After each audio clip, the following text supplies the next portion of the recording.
And we're live now. Thank you everyone for joining us with a slight delay. Andy is here joining us from his home. Want to give a wave?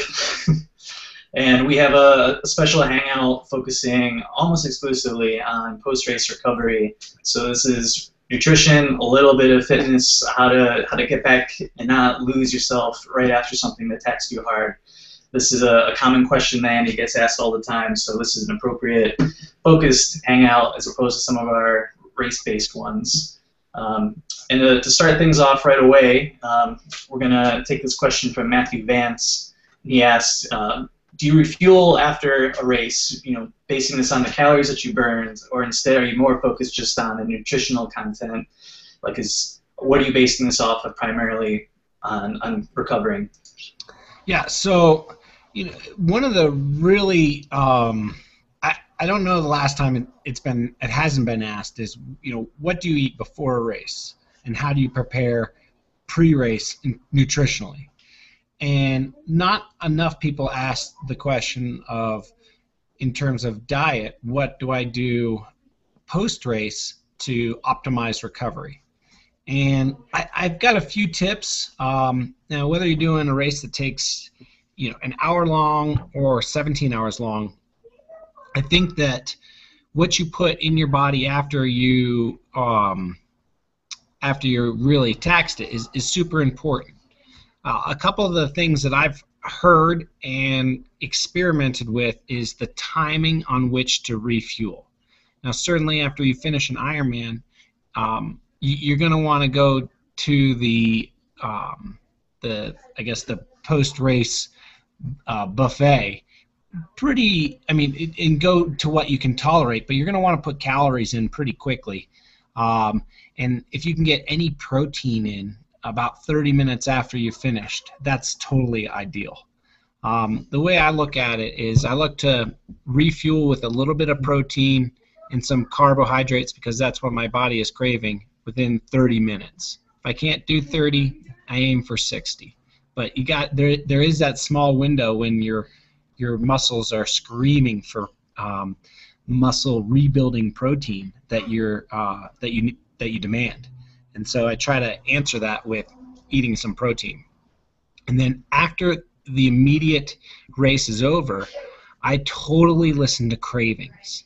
Now your body is very attuned to your schedule and your training. Like you've trained your body, whether it's through rigorous training or couch potato training. You've trained something, and your body is going to crave a certain type of food, and I would advocate listening to those cravings. For me, for some reason, every time I race, I want a burger after I race.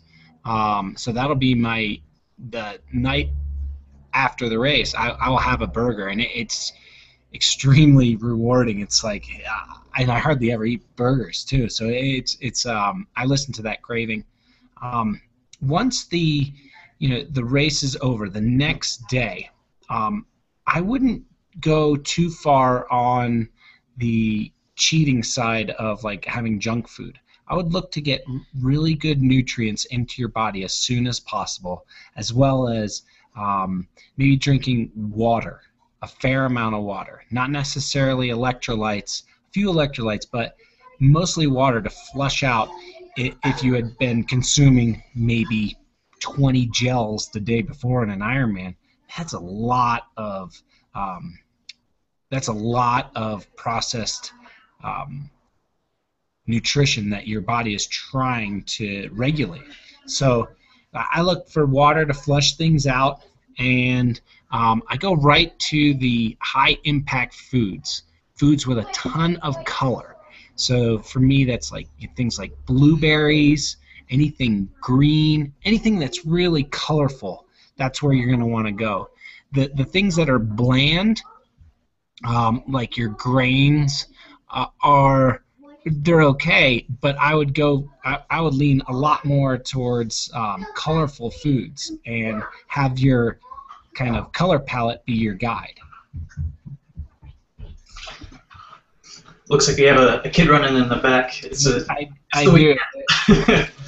they'll be running around. Hopefully they'll be quiet. So, how about this? Is there like a typical menu that you have like ready in your mind after any given race that you're like ready to attack? I mean, you mentioned a burger, but is there a general go-to that you already have of like this is the meal that you have in your mind ready to go for any race that will always get you basically feeling good again? Hold on, before we go, these are my kids. They really want to say hi. Hey, say hey, everybody. I'm doing a Google Hangout. They're getting ready for the pool. So can you guys get ready for the pool for me? I just found out the baseball. No, they can't get away. Okay. Can you tell them about my baseball? I'll tell them about your baseball. Okay. All right. So is there a go-to? I don't know if there is. I think a lot of it is dictated based off of your cravings. Hold on one second. Guys, you have to be quiet. This is a live chat. Sorry. Can you go put your suits on? And I want to check them out, though. Thank you. See, we talk all the time with you about life balance with family and racing. So here's a perfect example of them coming together. We're juggling things here today. But yeah, a go-to menu. That's you're really just feeling out your body, and otherwise it's not like this type of milkshake or this type of recovery sandwich specifically. It's go with your gut. No, I think you got to go with your gut. And oftentimes when you're super rigid about your nutrition, pre-race, post-race, that can throw you for a loop if you are ever in an unfamiliar environment. Let's say you travel to, let's use Coeur d'Alene for an example. Travel to northern Idaho and you're not from the area. Maybe they don't have exactly what you're looking for, and you get kind of bent out of shape about it, and it's just not worth getting worked up over. So those are that I would firmly put that in the category of don't try to control the things you can't control. And for me, that's I try to go with the flow, listen to my cravings, and see what the solutions are. If I had my druthers, it is a cheeseburger and it is Ben & Jerry's ice cream. But if those aren't available, you can always improvise with just a regular burger, and generic ice cream certainly fits the bill. That's the night of, and then I try to actually pretty quickly get back into a normal kind of normal diet, and I try to go a little bit back into the fibrous foods to clear everything out. Sounds good. We have another question. This is from Mike Strong, and he wants to know, in a hypothetical situation, how your nutrition would change if you were an age group athlete racing longer for about 11 hours as opposed to a typical 8. Is there anything that would be different in that situation? I think there is, and the answer is a lot more in solids. So the intensity at 8 hours is pretty high. Like my heart rate stays high and it stays elevated. The effort and focus needs to be pretty acute and narrow in focus. It's just like I get a little bit of tunnel vision. The longer a race goes, the wider frame I'm playing within in terms of my heart rate will have a wider range. My focus will have a wider range, and because of that, I will expand that to my gut. And one thing I firmly believe in is the capability of the human body to adapt. We adapt to training physically. We adapt mentally to any change in stimulus or situation. You can train your skin in terms of like sun preparation, like hardening up, callousing it.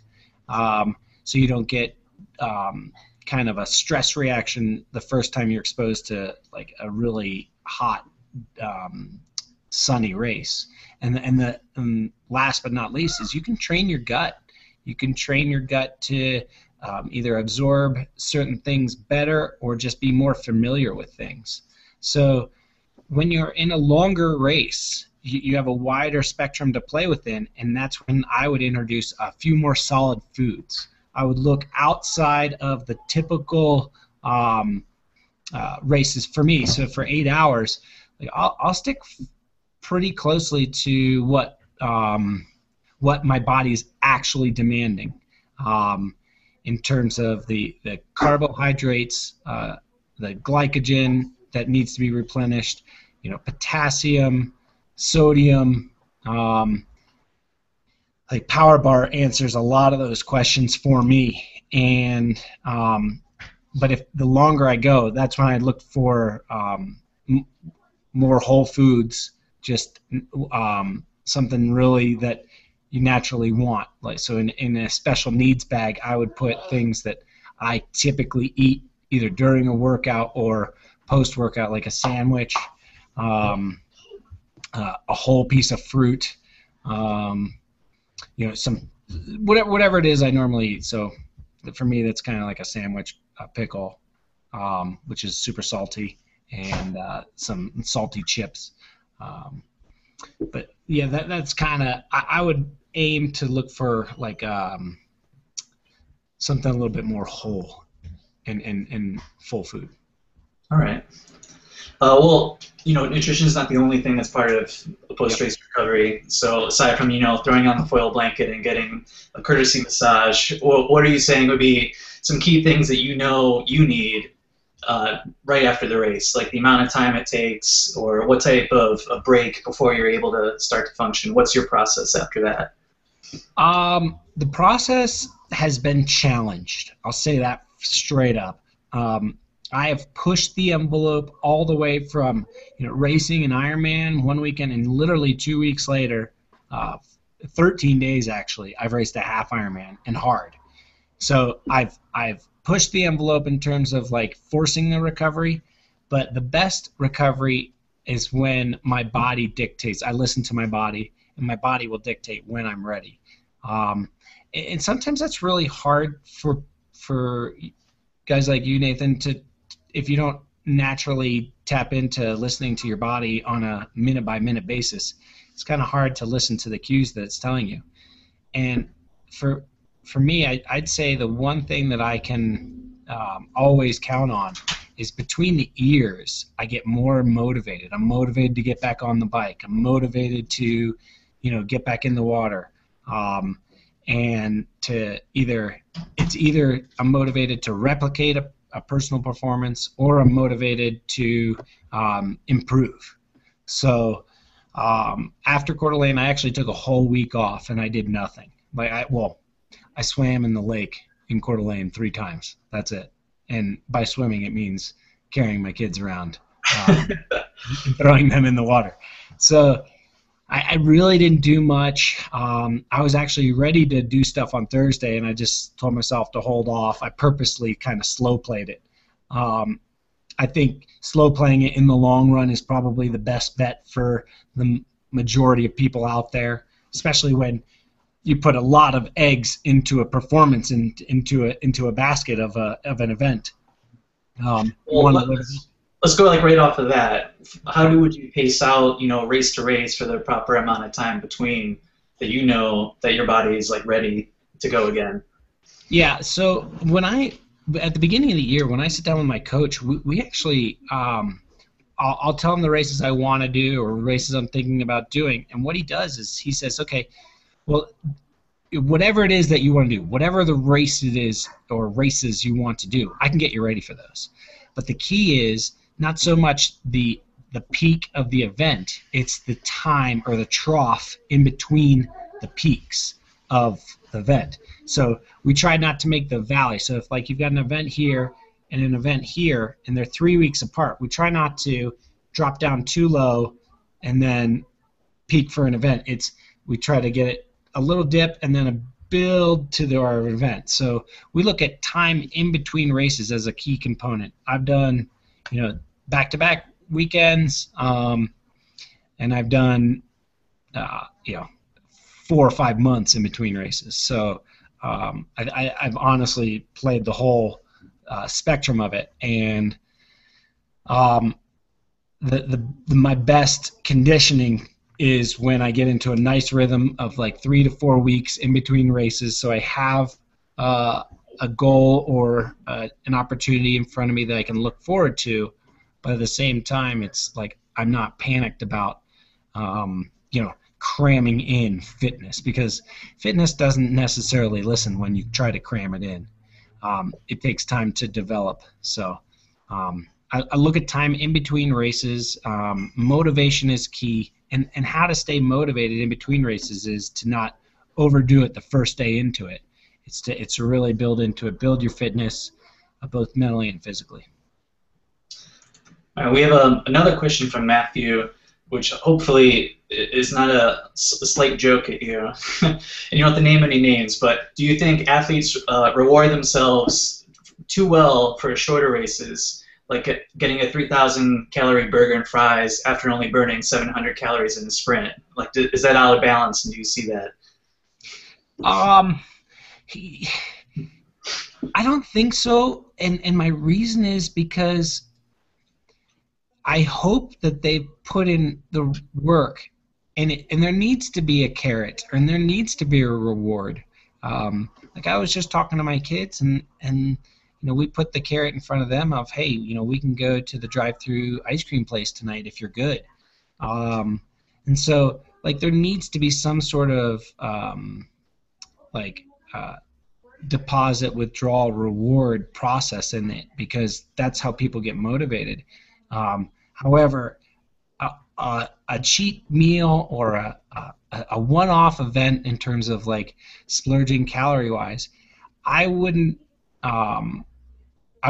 like punish myself for it, but you can't make it the norm. You have to have it has to be a one-off event, just like the endurance event that you participated in. And everything leading up to that race, you don't know how anyone else is eating, so that could be the ultimate reward at the end. Yeah. Exactly. Yeah. Maybe they starved themselves leading into it, and they really needed it. But I think small rewards like that are, if you're living a fit, healthy lifestyle, life's too short to go through, punishing yourself every day without rewards. And if you feel like a cheeseburger is a big reward, then go eat a cheeseburger. So we had a great performance at Coeur d'Alene, and we're wondering, are you at least expecting any type of different recovery schedule or regimen for Timmerman that's coming up? So yeah, like I have never split up the season like I'm doing it this year. This year I have kind of two different seasons. It's the first half, then a week off after Coeur d'Alene, and then the second half of the year. This past week, getting back into it, I've certainly built into the week. And my fitness, it's really surprising how quickly it comes back. So because I didn't take a ton of time off. You have a really demanding event. You be nice to your body physically and mentally. Give yourself a break, and then build back in. You'd be surprised of the gains that you can get by just listening to small cues and when it is time to rest just as hard as you would train. And I know that sounds difficult for some people who have a job, and sometimes getting out and being active is their break from mundane things. So I would challenge them to maybe their rest is they can treat it a little bit like an off season. Maybe do an activity that can help your fitness, but not necessarily be the same swim, bike, run that you always do. I don't know. I'm not sure if that helps, but for me, going to the pool with my kids it was a departure from the norm, because going to the pool previously, leading into Coeur d'Alene, it was, hey, I'm here to train, I'm here to work, I'm here to grind. And the week after, it was like, hey, I'm here to play, I'm here to have fun. And I tapped into a little bit of the kid in me too. So. And that's a good comparison of how your career has changed with having children growing up. That your focus is able to change and needs to change, but you're winning races, you're getting everything you need to be done, and it's all working out. it affects everything that you do afterward. It helps to outkick your coverage when it comes to marriage. So. A question that's a little unrelated from Edward. He saw the video from TriRig on your custom 4000 that they were tweaking for you, and want to know, are you still riding it now, and how's it coming along, if anything else is getting done? Yeah, so we kind of reoriented the wiring and the really small details with the 4000. It meant dremeling a few one hole in the top tube to kind of seamlessly put the Di2 out of the wind. It also was everything was directed towards like kind of saving watts. So we've got this great machine. We don't want to have accessories kind of muddle it up. How can we hide things from the wind? And I thought that we did a really nice job because the frame allows for it. So yeah, the position didn't change at all. We just hid more things from the wind. So still riding the same Pro bars, which are Shimano bars, all Shimano components, and the 4000 frame hasn't really changed a ton. We've just hid the wiring and the gears and everything inside the frame, and I think it makes me more capable of like using my preparation to execute a race plan as opposed to kind of fighting against the equipment. I'm not fighting at all with my equipment. It's cooperating very nicely. Well said. We're right in our final 5-minute stretch, so is there anything that we haven't discussed already that you would like to let our fans and other triathletes know? So I guess one thing, and people don't talk about it a ton, but like the physical act of recovery. So to me, the way I kind of break it up into two things. I recover in between workouts, and then I have like a major recovery of sleep. And for me, sleeping is I try to wake on a rhythm as opposed to be interrupted with like a circadian rhythm or a REM rhythm. So I'll wake a little bit more naturally, especially in recovery. Last week was awesome. I got 4 days in a row of like 12 to 12 and a quarter hours of sleep. And I think it was because my body was just saying, you need a ton of sleep right now. And in between when I was up, I would actually wear, I've got these tights made by CEP. They're called Clone, and they come all the way up to my waist. And what it does is it helps like the venous return of blood flow to the heart. And there are other products out there, but for me, it's the big rest is sleep at night, and I do it all in one block. I don't take naps, and mostly just because I don't feel good after waking up from a nap. I actually feel worse, and then so I just avoid them. And then so sleep is probably number one, and then number two is rest in between workouts. Any opportunity I can to get my feet up. And try to consciously think about rest. And when I put on whether it's my socks or the Clone tights, I find that like my mind kind of changes a little bit in terms of like, okay, the focus here is recovery, not necessarily going around running errands. It's actually when it's time to recover, do that just as hard as you would, pushing major watts on a bike. All right. We'll wrap it up on that final note. So thank you, Andy, for joining us once again. And this was a special focused topic for our Hangouts, which we're going to hope to do later on in the year. So watch out for information on that. But thank you again, and we'll see you all later.